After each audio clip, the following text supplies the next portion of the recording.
أعوذ بالله من الشيطان الرجيم. بسم الله الرحمن الرحیم. ظالموں سے نجات پانے کی دعا. ربنا اخرجنا من هذه القرية الظالم أهلها واجعل لنا من لدنك وليا واجعل لنا من لدنك نصيرا.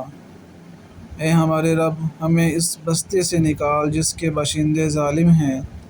ہمارے لیے اپنی طرف سے کوئی دوست پیدا فرما اور اپنی طرف سے ہمارے لیے کوئی مددگار مہیا کر دے. ربنا لا تجعلنا فتنة للقوم الظالمين ونجنا برحمتك من القوم الكافرين. اے ہمارے رب، ہمیں ظالم لوگوں کا تختہ مشق نہ بنا اور اپنی رحمت کے ذریعے ہمیں کافر لوگوں سے نجات دے. رب نجنی من القوم الظالمین. اے میرے رب، مجھے ظالم لوگوں سے نجات دلا دے. آمین یا رب العالمین. صدق اللہ العظیم.